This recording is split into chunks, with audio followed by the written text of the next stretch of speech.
Hi everyone. Today I have my fairly new friend Marnie on the podcast. We actually have a very interesting story as to how we met that I'm excited to share with you, but I'm actually going to give you a time to do a little intro. Okay. Who So are you? who am I?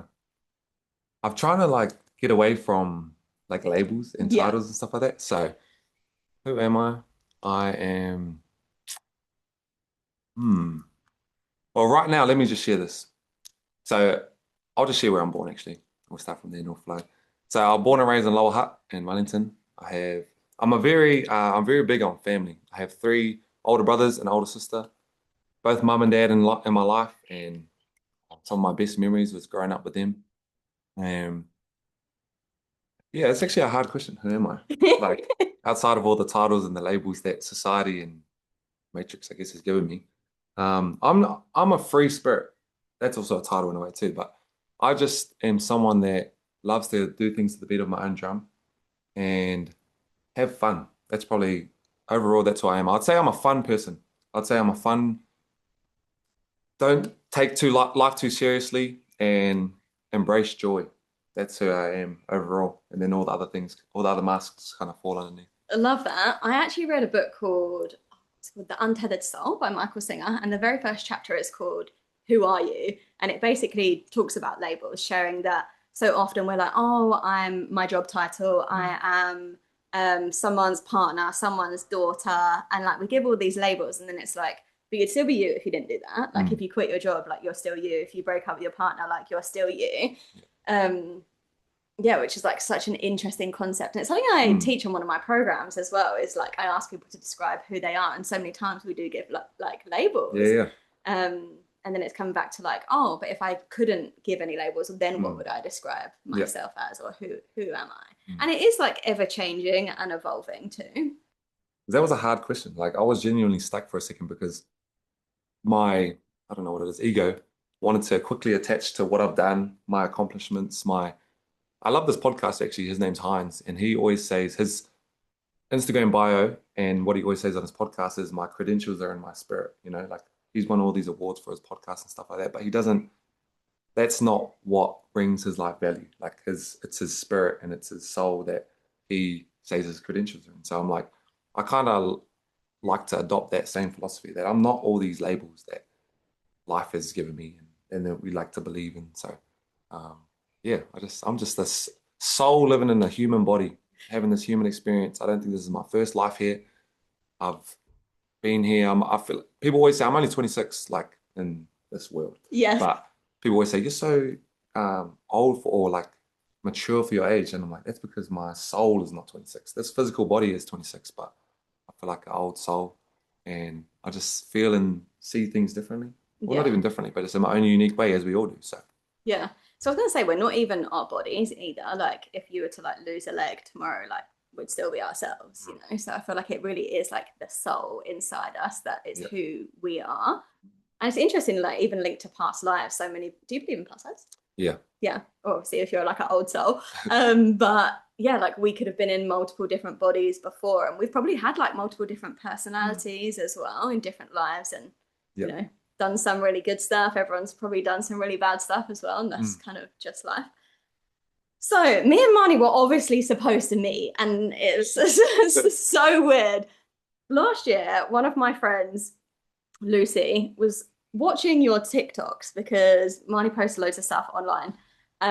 Good content creator, and she was like, "I feel like you and Marnie would get on so well. You need to meet him." And I remember at the time, being like, "Yeah, yeah, like whatever, follow." But then your stuff wasn't coming up on my algorithm, and she kept reminding me, like, "You need to message this boy." Like, and this was when I was single as well, so I think she was like, "You basically need to ask him on a date." And I was like, "I don't think so." Like, I was kind of dating someone at the time as well.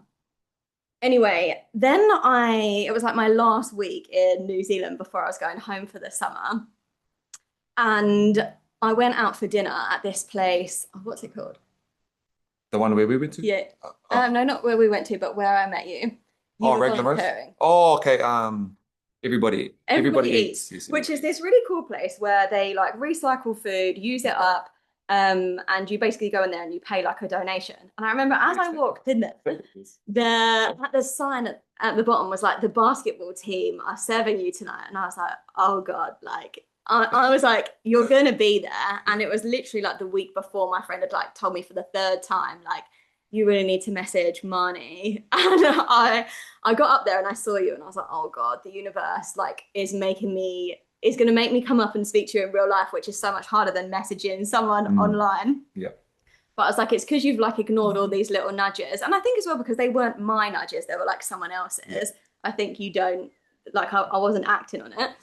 Anyway, so then I was feeling sick while I was sat there at the dinner table thinking, oh God, I'm gonna have to go up to this person that I've never met before and say that I've been following them online. And do you want to go out for a coffee? Yeah. I'm handing plates out. And he's gonna think, who is this woman? So yeah, basically I had to at the end go and ask you to go for a coffee. And then we actually had a really nice coffee like the week after because I was only there for one more week and went out for coffee, went out for lunch, and like obviously I knew we were going to get on really well because we are into the same kind of stuff, like same kind of mindset and whatnot. But yeah, I'm just like, listen to the little nudges, then you don't have to do the big things that scare you. Yeah. Like in real life, it's way harder, like you said. So. I was feeling sick. I actually forgot about that part, or not forgot about that part, but when you said how we met. Yeah, about the everybody eats, I was like, oh, that's right, it was there. That's the first interaction we had. Yeah. Everybody eats. Which is so funny. And obviously it was more like a mate date when we were together, but it was so nice. That's something I actually really liked about you as well, because I think there's so many men that you can like meet and then, I don't know, just like don't want to get to know you as like a friend, you know, whereas we just had like really nice chats like the whole time. Spoke about life and obviously we were meant to be connected in some way and here we are. I actually love that part too, just to add to that. Like I think it's about intention, you know, like if you go into something, like you said, you were single, and I'm single, but my intentions, I just love like not doing things for outcomes, you know, just like for a meaningful. So if I went into our connection thinking, you know, like, is this a date or whatever, like just assuming or whatever, or trying to have an assumption of what the outcome should be. Whereas I just went in with just like a meaningful connection, meet someone that has the same interests as me. And then those are like the intentions are set and there's not anything more than just being friends, especially in that way. Like, I feel like, it's kind of a different mindset, you know. Oh, people definitely. just like with hookup culture and stuff like that. So, yeah. And it's so nice to have platonic male friends or like different sex friends, which I think a lot of people do actually struggle with. And it's why I wanted to create, or partly why I wanted to create my community events this year, is to like, there's so many spaces for like women, there's so many spaces for men. Well, there's more coming out for men, but not really any like mixed spaces for people to like just make friends with the intention of just friendship. Yeah. And I think especially people like in relationships don't then normally make extra like different sex friends. And I think there's kind of like a weirdness about it. And I think part of it is like having to like heal things so that you feel comfortable, like having different like sex friends or your partner does. But it is healthy to have like different friendships. I agree, yes. I love it. And I just made a new friend in the last couple of weeks that's a female. And I'm like you said, it's purely platonic and it's so refreshing to hear a different perspective and to kind of be in amongst, I guess, feminine energy and just to hear how things are on your end. And then also kind of to add to the identity and the labels thing is that I think that, this is my beliefs, is that identities and labels are divisive because like you said, beneath our body, we are souls and our soul doesn't have a gender. So my soul is not a boy or whatever, a man. So if I'm trying to meet a soul, then my soul just knows that soul as it is, you know, like I feel like even culture or ethnicities, I feel like is divisive in a way because it's trying to take us away from what we are underneath all the masks that society gave us. It's like, we are just spirits living in a body. You know, we're not male and female. We're not all these kind of labels that we give each other. So it's like, I feel like we should be able to be friends regardless of gender because that's not who we are at our core. You know, we're not our gender. And I feel like back in the day, and something that we're probably going to go back to is more like community living and like having like this like soul family, really, which I think we've come away from today. Maybe have it more in different cultures, but I think so many people are isolated within like just like, oh, this is my partner and this is my like one small group of friends. But actually, like, I think we'd all thrive if we had the village and the family and people that are like uplifting us, helping us like rise, and embracing our like unique strengths and sharing them with each other. Because everyone brings out something different in us and vice versa. You know, I was actually talking to one of my best mates yesterday and I've had like pretty much the same two best friends for since I was a teenager, and they're both completely different, like completely different personalities. One I can be super goofy with, the other one I can also be goofy with, but he's a bit more serious. But then both of them I can also just go like balance in the connection, and I'm like, both of them are I'm so close with both of them for their own unique reasons, you know, like I don't just need one friend or one connection that's gonna serve this. Like I've got friends that can't necessarily hear me or see me in other ways, and that's okay because then I have other friends that will take up that kind of role or space or whatever. So it's like it's nice to have different connections in life, like you said, Definitely. community. Yeah, and like embrace your authenticity and like who you are. Like we don't need to like try and be everything for everyone or like change ourselves. It's Yeah. like we be ourselves and then Mm. we can be that for other people and Yeah. like we appreciate other people's like gifts and what they've got and Mm. knowing that they don't have to have. Acceptance, yeah. We accept Yeah. people as they are, and then appreciate that they accept us as we are. Yeah. That's what I love. Yeah, definitely. And something that I've loved watching you online is your vulnerability with what you share. And they definitely inspire me, your videos. So one of them especially was you doing like goofy things and you were like, I'm posting stuff that my like younger self would find like embarrassing. Mm. Yeah.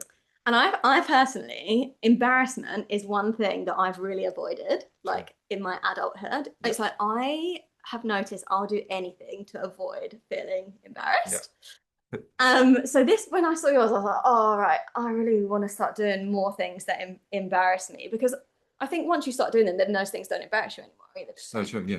It's like what we talked about with being scared of the dark. Yeah, You can't get scared of the dark if you don't go into the dark. So do it's like it. Yeah. do the shit that embarrasses you so you can, yeah. Then it's not so bad anymore. Do you know what?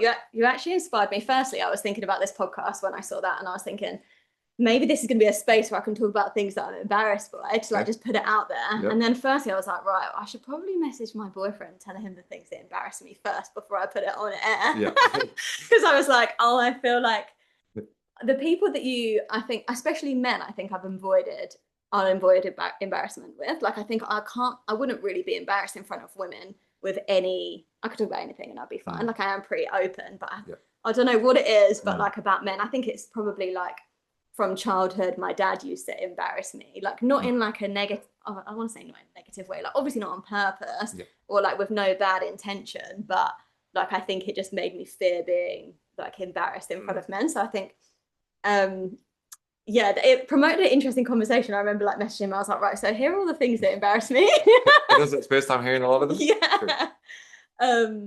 Because like I've only been with him for like a few months as well. So like we've shared like loads of stuff within this period of time, but there were still like a few topics that I was like, haven't yet explored. Yeah.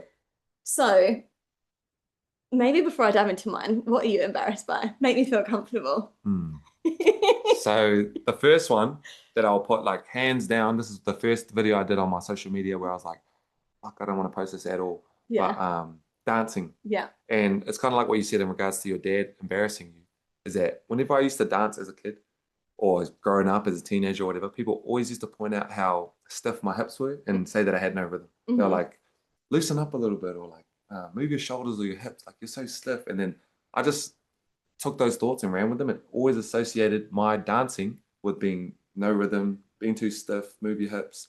And so then I would be like so embarrassed to dance unless I was absolutely so drunk. Like that's the time I would dance. Yeah. Even if I went out to the clubs or whatever with my friends as a teenager or late teens, early 20s, I would be that dude that was just like standing in the corner, you know, watching, observing, because I don't want to embarrass myself dancing because I don't want to dance in social setting and people are like, oh, look at that dude, he's got stiff hips.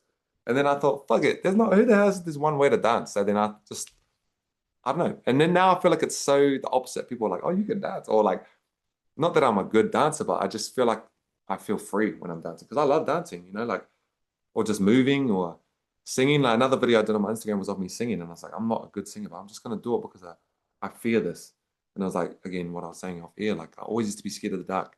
And I remember this one, I was telling my dad the other week, actually, I was probably 22 when I got over my fear of the dark. And I was in England with my brother. And we always used to go for big walks. And we used to go through this one park at like night times and stuff like that. And one time my brother was at wrestling training and I came up to the park and I was like, oh, I will stay on the street so I can stay with the street lights. And then I remember I said to myself, how are you going to get over the fear of the dark if you keep avoiding the dark? So then I just was like, okay, I'm gonna walk through the park. And then I walked through the park and I was scared, but I was like, damn, like I always love that line from Kevin McAllister from Home Alone when he says, I'm not afraid anymore. And that's how I feel. Like I'm not afraid to be embarrassed anymore. On the video I did of me dancing, the caption said, it's only embarrassing if you feel embarrassed. Yeah. So like I get to decide if I feel embarrassed, you know? If someone else says to me, oh, that's embarrassing, I'm like, I don't feel embarrassed. That's cool. Like it's up to me. If I feel embarrassed about something, then that's going to be in my hands, you know? Like it's only embarrassing if I feel embarrassed. So. Yeah, and that comes back to like if other people think that's embarrassing, it would be because they would be embarrassed. Yes, it's their own projections. They don't feel comfortable enough to dance in front of other people or online. Like I get that so much. And then also, it's my own projections because I would think that if I'm dancing, oh, I look cringe. Or, you know, like I'll be thinking, hopefully people don't think I'm cringe, but it's me that thinks I'm watching it thinking, you look cringe. So I'm projecting my own shit and assuming that that's what other people are going to think, but it's really just me that thinks that. You know? So it's like my mom told me, the universe is a mirror. How you feel about others is how you actually feel about yourself. So if you feel like someone thinks you're cringe, it's because you think you're cringe. You know, I remember I said to my mum in my past relationship a few years ago, I said, I don't feel like my girl is very present with me. My mum said, well, do you feel present with her? And I said, well, actually, I'm so focused and worried if she's present with me that it takes away from me being present. Yeah. She said, so the universe is a mirror. It's actually how you feel. It's just reflecting and projecting back how you feel about yourself. And I was like, fuck. And once I learned this, it's just like my life and kind of perspective changed. I realized when I'm judging people, I'm actually judging myself. Yeah. Or like I said in regards to dancing, if I ever feel envious of someone, it's because they have something that I am lacking or wish I had. And so it's my own shit. Yeah, and I love this reframe because firstly, we can accept when we're feeling these feelings and be like, oh, I like to use it as like, this is interesting information for me. And like we don't have to judge ourselves for like feeling a certain way. Yeah. But then like how can you use that for like inspiration rather than to like, like whatever you would do with it, you know? But like, oh, if I feel like, you know, for example, that person's too much, like what is it about me that I feel like, you know, if I did that, it would be too much. Because ultimately everything is a mirror, and these aren't things that have to like stay within us. And I love that too, exactly what you said. Like realizing that the mirror is not just for the negative or negative projections as well. Like I love this feeling or kind of terminology or whatever, that what you love in others is what you have in yourself too. Because I always loved people that have just had no shame. They're out of it. Like they're just okay with being embarrassed, putting themselves out there. My favorite creators are the people that are silly and goofy and they're just like, they're so confident to go talk to anyone. And I'm like, because I have that in me. Like I've always felt that at my core, I'm a very confident, extroverted, outgoing person. And I'm not really shy until I kind of the projections of others kind of convinced me that I was shy somewhere along my life. But I realized I love people that are just so themselves because I love when I'm myself. Yeah. So, It's so true. So another thing I teach in one of my programs as well is like when we're identifying our strengths is when you're struggling to think of what are my strengths, it is like looking at other people and like the light you see in others is a reflection of the light that you see in yourself. But a lot of people don't necessarily see that straight away. But when you can describe like, oh, I love this about my mom, I love this about my friend. And I'm like, that's because you are very likely all of those things. Have that in you too, eh? It's so interesting about the content creators as well, because like the content creators I love are the ones that are like rogue, that like post stuff that like no one would ever post. And they're just like, yeah, it is like no shame, no embarrassment, and like no fear. Not necessarily that we know they've got no fear, but like they're doing it anyway and like posting the stuff that could get negative reactions as well. But they just do it because it aligns with them. Yeah. And they don't, because that's what I love too about those kind of people is that it seems like, and it's the philosophy that I love is that not everyone is going to be for you and you're not going to be for everyone, but just do it anyway. You know, you'll find the ones that are really meant for you. So I feel inspired by those people because when I see their posts, I'm like, I know not everyone's going to like this, but everyone that is meant for that person is going to like this, you know, and that's how I feel about my own stuff. I'm like, I just put up what feels real to me. Even with the posting, I always used to, when I first started posting, I used to watch a lot of videos and listen to podcasts of like entrepreneurs and people I was inspired by. And the whole philosophy used to be like provide value, you know, educate, entertain. I remember I heard this thing. It said there's 3 ways to provide value. You can either educate someone, entertain someone, or be good looking. And I was like, okay, I'm going to try and educate someone with this video, or this is going to be an entertaining video. But then it made me feel like I was doing it for other people. And then so now my whole philosophy is like, I just post whatever feels real to me. Like I don't even try and, I'm not here to save anyone, you know, with my stuff. Like people will say I'm inspiring and stuff like that. And I'm like, I appreciate that so much, but I'm not actually trying to be inspiring. I'm just trying to be me. And if you feel inspired by it, then that's like a byproduct of just me just being myself. So it's not that my intention is not actually to help anyone or save anyone or heal anyone. It's just if you resonate with my story then and you feel helped by it, then it's like that's my kind of intention for it. And I think that just comes back to like authenticity. Like you will inspire and uplift people when you're your authentic self and you're just doing you. Yeah. And it will be the right people like, yeah, we're not going to please everyone. That's just not the reality. Yeah. And also, yeah, if we tried to, we wouldn't be being us. Yeah. They talk about this in content as well. Like, yeah, if you try and please everyone, no one's going to like it. Anyway, Yeah. it's just like dull. Okay, I feel like I've got to talk about things I'm embarrassed by now, which actually makes me feel a bit sick. Like again, I can, you know, when you can feel it in your body, you're like, like don't want to talk about it. Yeah. Even though they're things that don't even like matter. First thing I would say is like financial stuff, like money stuff. I feel like, I think especially since starting a business, that's just been like a topic of conversation that like I don't particularly love. Like if someone said to me like, how much money have you earned in business over the last few years? Like that would, not that you have to tell anyone, but I think I would speak to like, I would tell people if they straight up asked me if I knew them and wanted to, but like I was, for example, thinking, oh God, if my boyfriend asked me this, like I would feel super uncomfortable. But I think it's this feeling of like like wanting to be like successful and like what you define as what success is. I know that I make big impact. I know I will make lots of money, but the reality is in business I haven't made loads of money. So that would be like one that, and I've like mentioned it in little ways here and then online, but what do you think about money? Well, you saying that, I resonate with that a lot because I've always felt like even just small situations, you know, I would love to be able to go out for dinner or even like borrowing money, you know, like borrowing money from my parents and stuff like that over the years. I've always felt like, embarrassed, like you said, you know, like just, I feel like I would love to be able to just shout at my family and all the time, you know, I would, and I know that's going to be a reality. Well, now actually, like, or just not right now, I mean, but trying to adopt that mindset of attracting more and stuff like that. But yeah, I definitely, even you saying that, I remember, and I don't want this to be offensive to my parents, but growing up, comparing myself to my peers, I always wanted to have a flash house. Like I always wanted to have a huge house. And so not that I ever had anything wrong with my childhood homes and stuff like that, but I always was kind of like a little bit when I would have friends over for the weekend, or I remember like when I was a teenager and I'd have a girlfriend and I would want her to come over and see this fucking gangster house, but I'm like, it's just not the reality right now. So that kind of resonates with the money and the living situation and stuff. It's like, I wanted all these things. I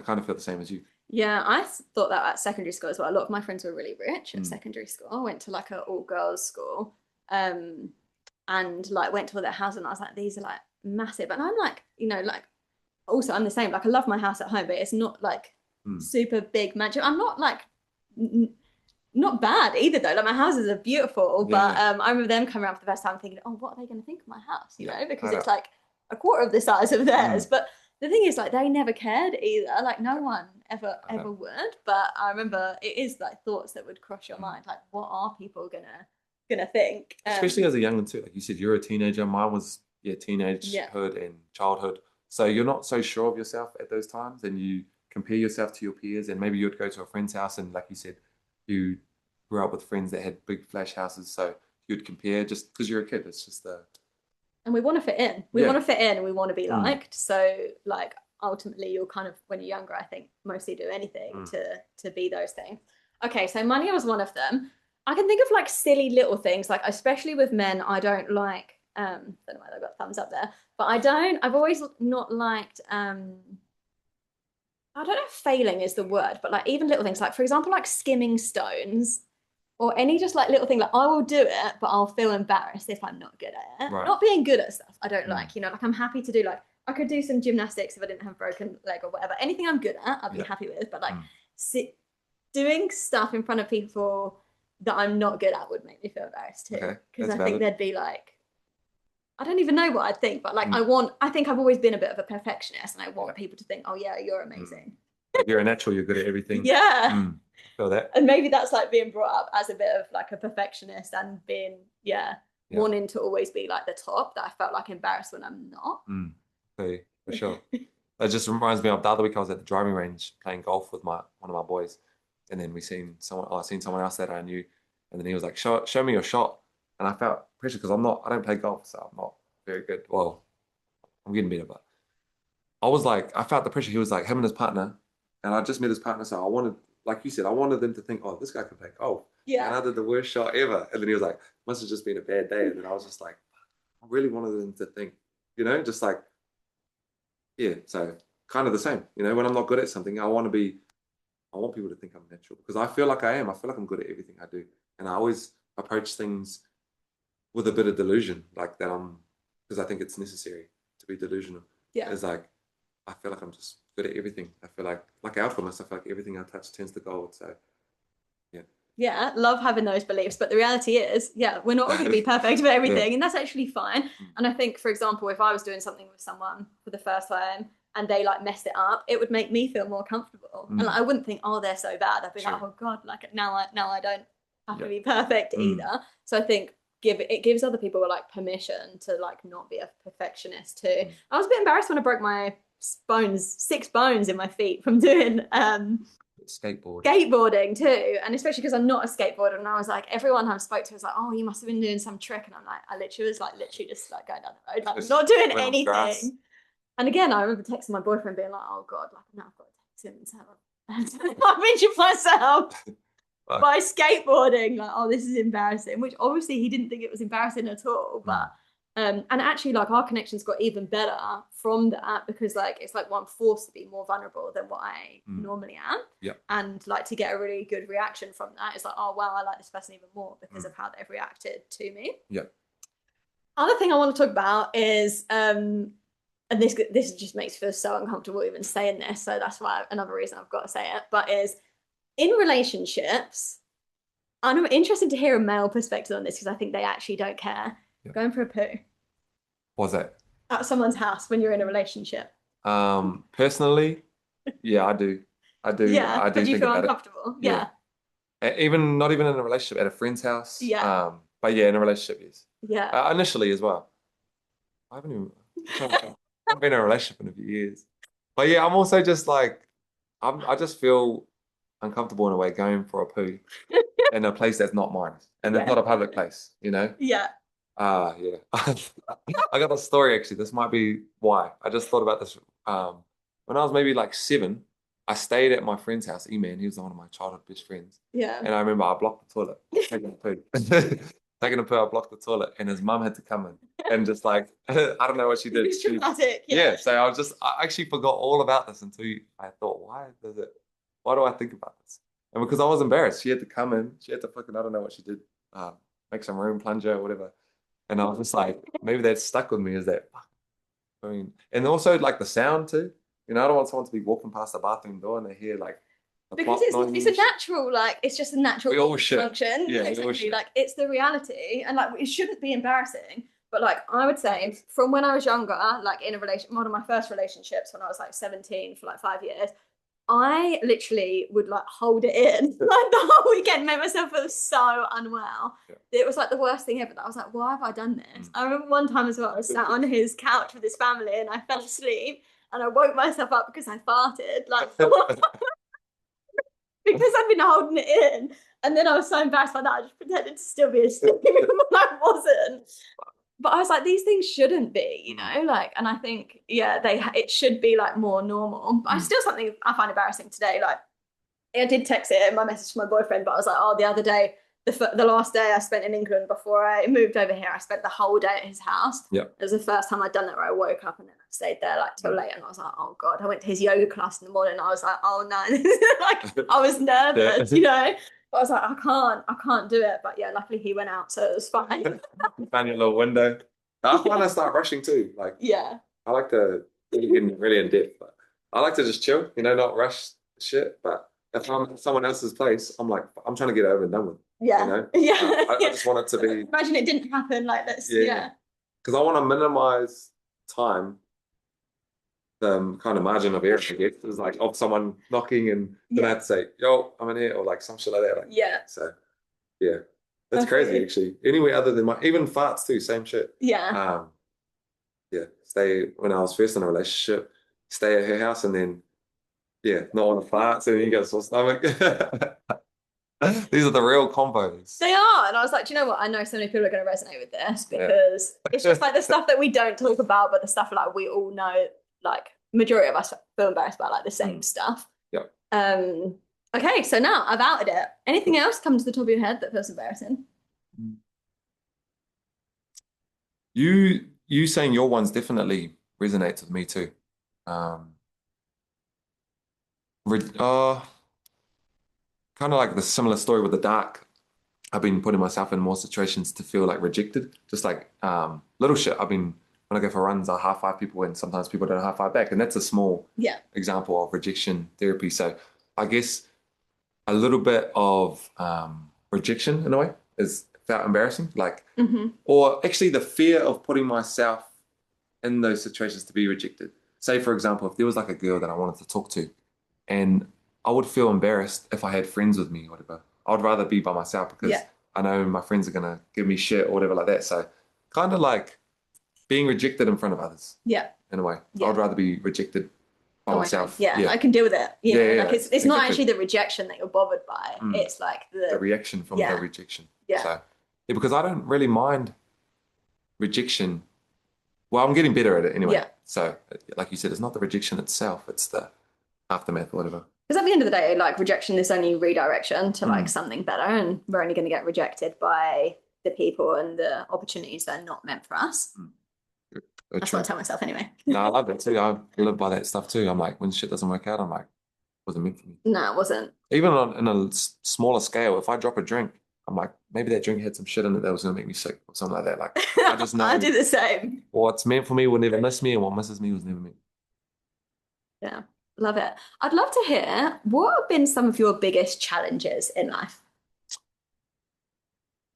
The first thing that comes to mind is an injury I had, Hmm. and the whole kind of theme from the injury was what we talked about right at the start was identities. Is that I just finished playing basketball, but basketball has been pretty much my main focus for over half of my life, Hmm. or actually pretty much smack bag half of my life.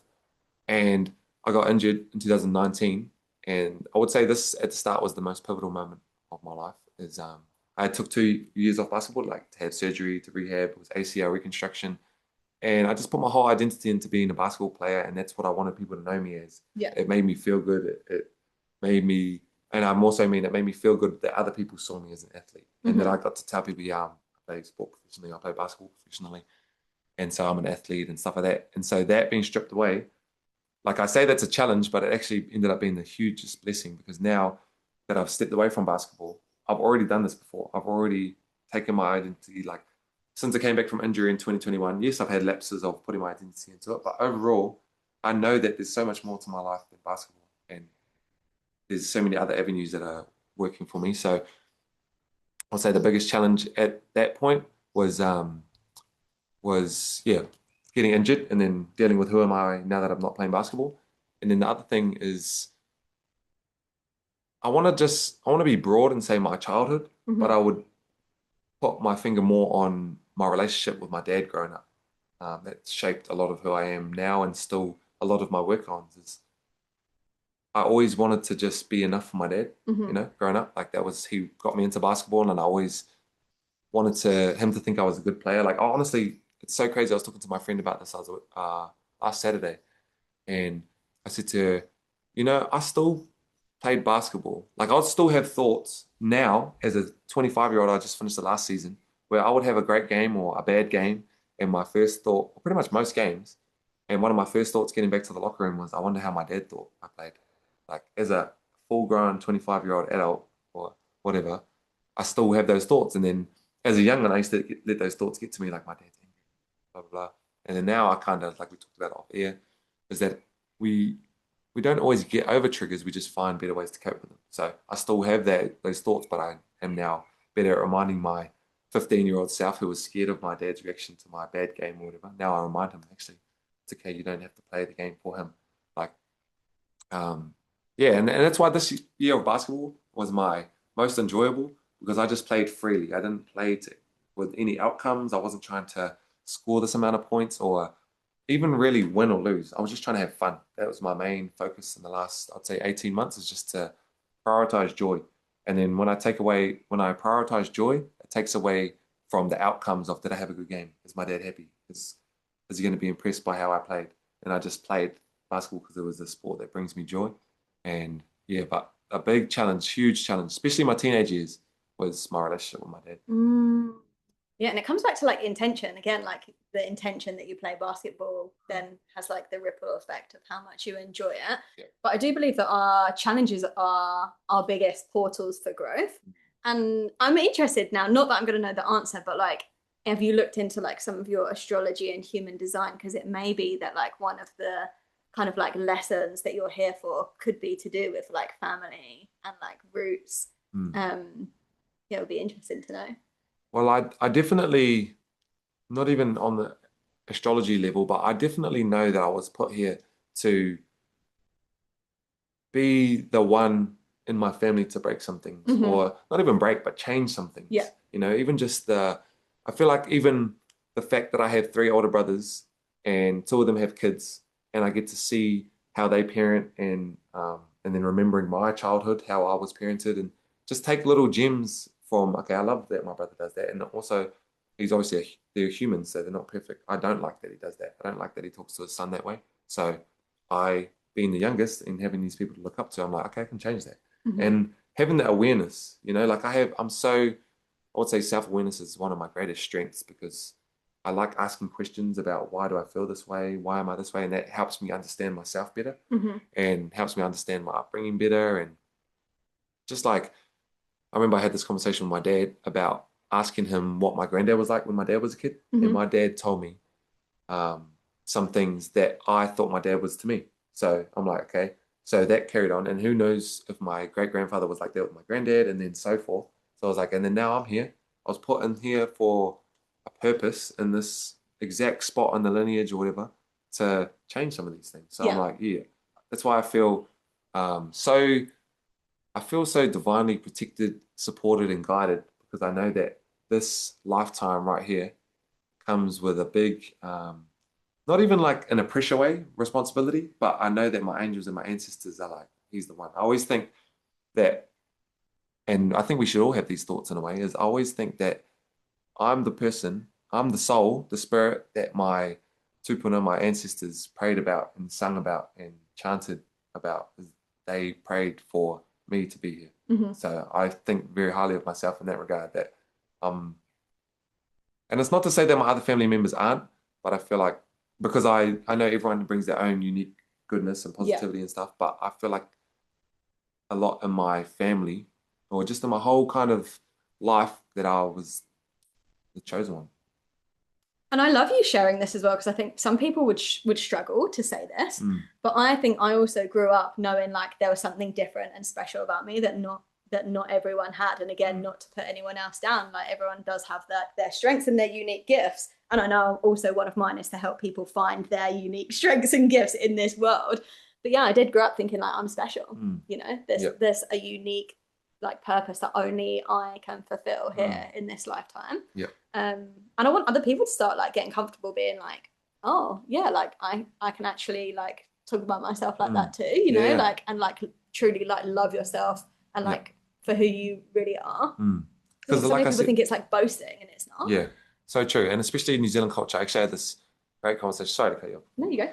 With my friend the other day about that. Like, just if you feel something, like express it or be it and embody it. And that's like I said, when I say I feel like I was chosen in a way, it doesn't mean that other people aren't chosen. Because like you said, I want everyone to feel like this. I want everyone to have the mindset that you were put here for divine purpose and that there's find your purpose. Find your purpose, your own unique purpose. What's one of my favorite lines? I use it as an Instagram caption, but I always remind myself of this. It says, the essence of being alive is to find your own unique purpose and truth and to live a life that is uniquely yours. So it's like everyone's journey in life and everything looks different in your own eyes. Like to live a life that is uniquely yours and to find your own truth. And, like everyone has different perspectives and philosophies and faith, but it's like, what is truthful to you? What resonates most with your soul? Because everyone, like I said, everyone has different upbringings, people in their ear as a kid and stuff like that. So it's like, what feels right with your soul? Like, so. And this is pretty much what I guide my clients to do. Like I've actually just launched a program called Explore Your Purpose, which is about finding your purpose in this lifetime, which basically is to become like the most authentic version of you and like really get to know who you are. And then that has like a massive ripple effect. I'll keep getting a thumbs up here. Will they show up in the video? Yeah, it will. Okay. What brought you onto this spiritual path? Or like your journey of self-awareness? The injury. Yeah. The injury was the first kind of, I see it now as the universe has a plan for me and has always had a plan for me.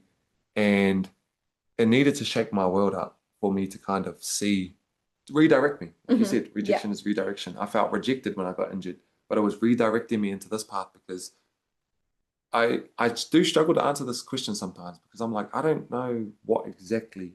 I think it was always there, the spirituality interests and alignment, but the injury made me see it. It was like, here is what I'm trying to show you, but you're so focused on basketball, which is part of your purpose, but it's not your purpose. And so I just have to take the basketball away so you can see what I'm trying to show you. And then I got into like really reading books at the time. I used to listen to this one, it's called, I don't even know what it's called. It's on YouTube. I used to listen to it every single morning I got injured in May 2019 and I had to wait 4 months to get surgery. And that was like a rough time, just, questioning who am I away from basketball. And I started listening to this 10-minute video on YouTube every single morning. And it just talked about like, there's a lot of videos of like Jim Carrey and actors or people that kind of think like this. And they talked about visualization and just like, I remember there was this line from Steve Harvey and he said, if you can see it in your mind, you can hold it in your hand. And I remember the night I got injured, actually, I called my mum and she said, one day you will see that everything in life happens for you and not to you.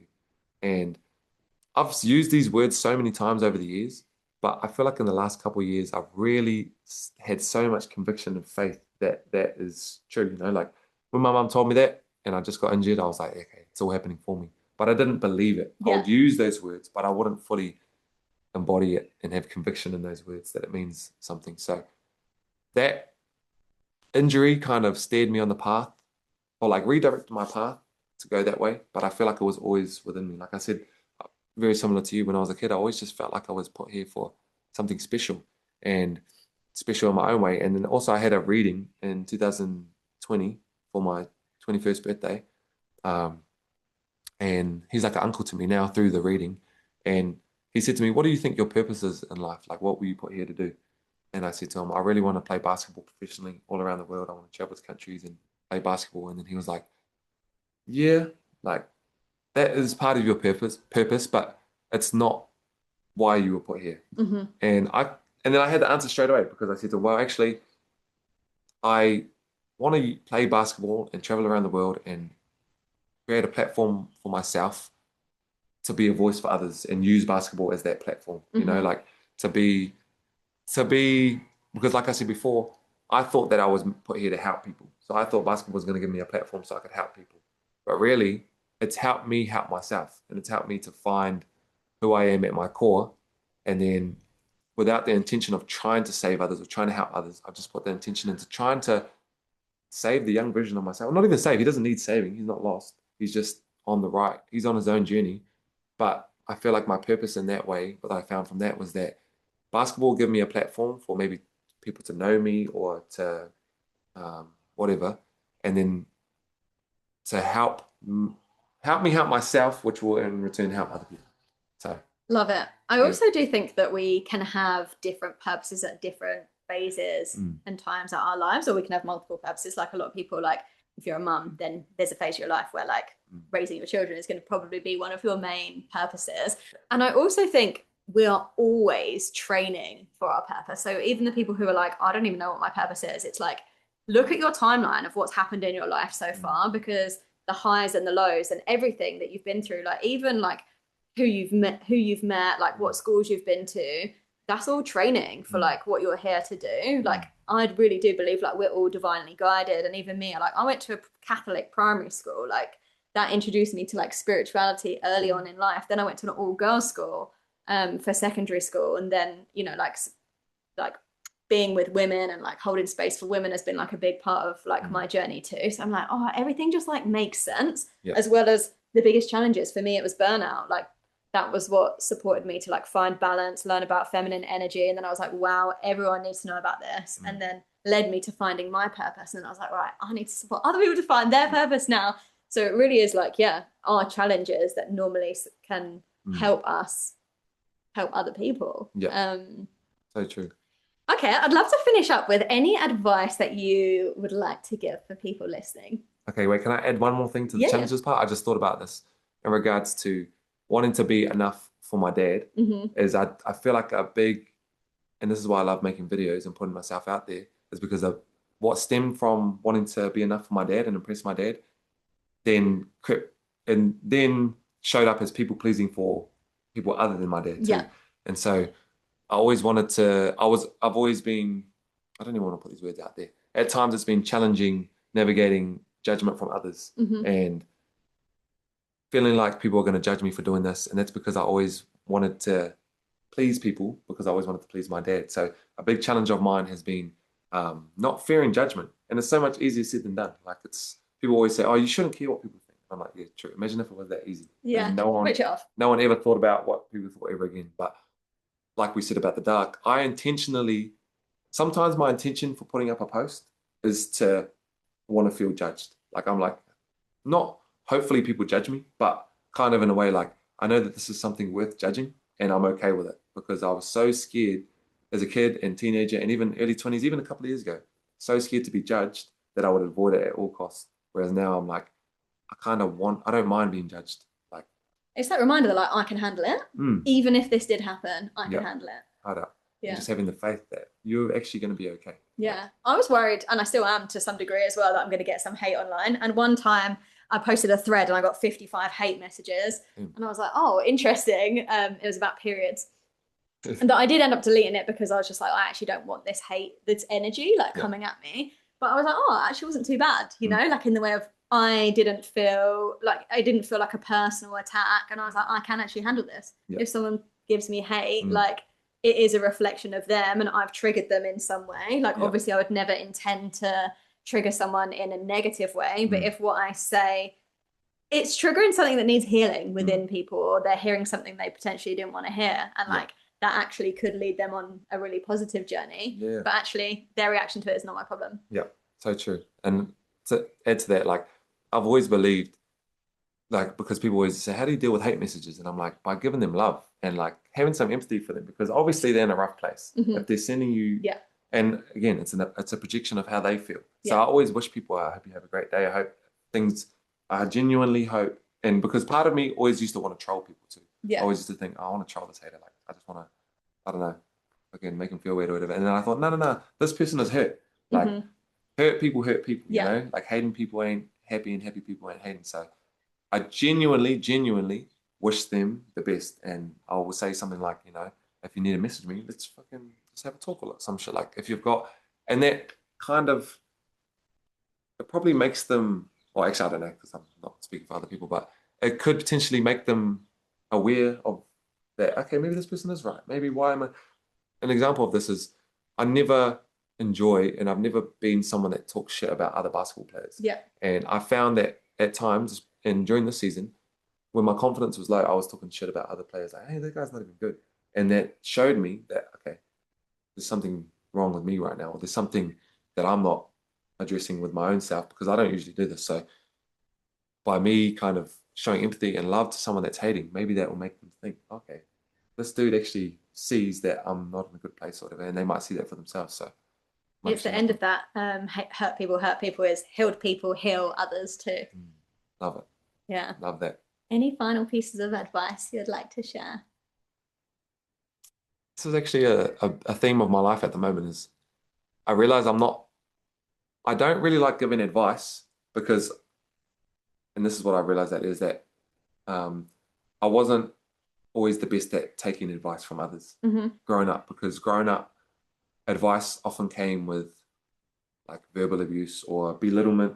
And so I always kind of was not good. And I always felt like I had everything figured out.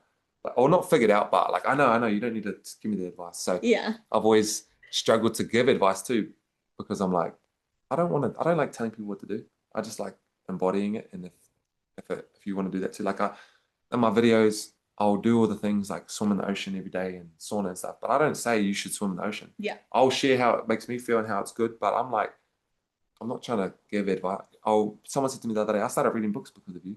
And I never said in my video, you should read books. I just read a book. Yeah. And so, is it then the embodiment and then like leading by example? And I like that kind of what's it, the wording of not giving like advice, but really like everyone should be using their discernment on whether like of what's right for you, like not taking anyone's word as like fact. It's like, okay, this has worked for me, or this is something that I've like loved hearing and I wanted to share with other people. But like, yeah, you choose like what's right for you. Yeah. And you don't have to take every advice. Like if you follow someone, that doesn't mean you follow every word that they say. Yeah. Like, this might be controversial, but I like controversial. okay. Um, well, actually, I'm not even that thing to say. I'm also just thinking because you work with a lot of women's spaces, but I like a lot of things that Andrew Tate says. And people have been like, you support Andrew Tate. And I'm like, that doesn't mean I support everything he says. Like he says some things that I'm like, no, that is very far from my thoughts. But it's like the same way that someone will like feel inspired by me reading the book. Some people might be like, I fucking hate books. And I'm like, that's okay. Like it's not for everyone. And same way as like, you kind of just pick and choose what you want to take away from that person. Yeah. You know, you might read a 10 chapter book and one of the chapters might not resonate, and that's okay. Like you took 9 good chapters away. And so I think in regards to Tate, like I like some of the things he says, but I also don't agree with a lot of them. So, but that's okay. You don't have to take everything from one person or whatever like that. So I think it comes back to like self-trust as well, that like you can make your own, I'll say like opinion, but like you can take what resonates with you and you can leave what doesn't. And yeah, having that like you don't have to always listen to like authority. That's something I've struggled with in the past. It's like, oh, the doctor said this, so they must be true. And it's like, well, like, is it? Like, and actually for me, even with my feet, like healing my bones, and they're like, it'll be a year before you're back to normal. And I'm like, I don't believe that. You know, like I actually choose to believe that I'm going to be healed much earlier. And actually with my like spiritual background and, you know, like holistic practices, I do think it will be a different experience to like what other people what other people like say. So I don't have to like take that as truth. that's so true. And like with the doctor's one doctor might suggest something and then another doctor might suggest the complete opposite. And it's just like, what do you know, I have a few people say, where do you get your information from? Like for health and stuff like that. And I say, I have a few reliable sources that I trust and like they've given me a reason to trust them. You know, they've provided me value online or whatever. And now honestly, I'm like, what do I think about this? I'll go see if he's posted about it. And I'll go look at the bro on Instagram that he's my reliable source.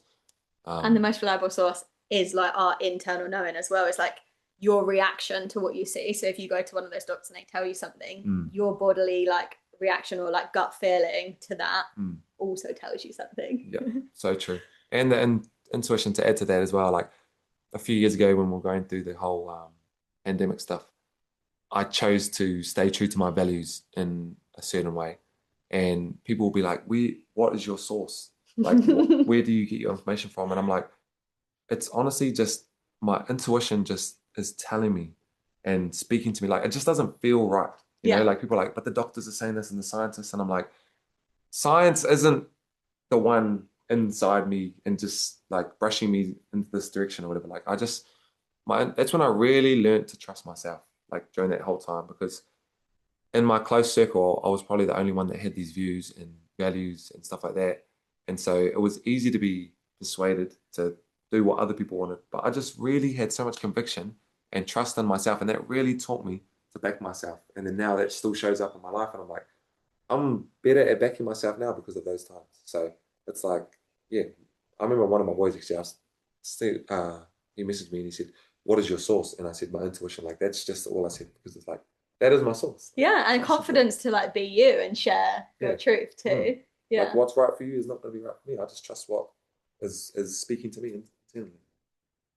I just got some advice actually in regards to I'm not I can yap, so if you asked me for the advice like 10 minutes ago, I just thought my advice would be to figure out and like we talked about, like ask yourself the questions of what I was gonna say like to find your purpose, but I was gonna say and reword in a different way, like what brings you joy? What makes you happy? What like even nowadays I still do coloring in books because when I was little, I used to enjoy that. And I used to love playing on the park and I'll do that because I spent a lot of time alone, and I had this philosophy that I developed, or whatever, is that I'm not actually alone when I'm by myself because I'm hanging out with my younger self because he's always with me, every age, 16-year-old, 4-year-old, whatever. Yeah. And sometimes when I'm by myself, I'll ask him, what should we do today?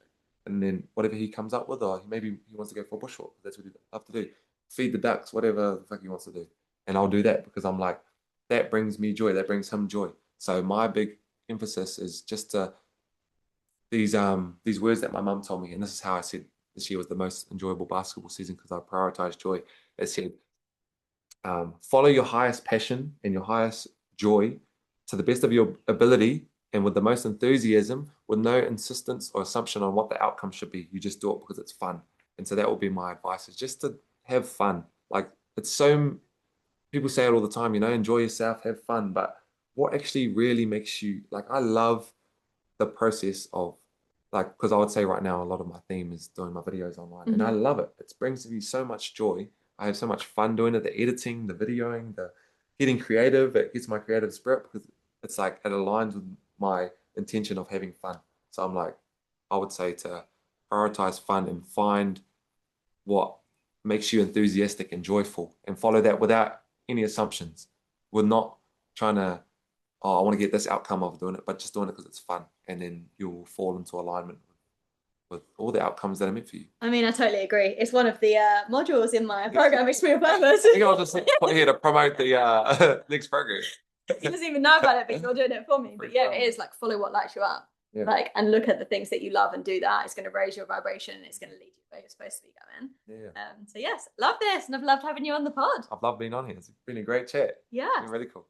All right. See you later, everyone. Deuces. Bye.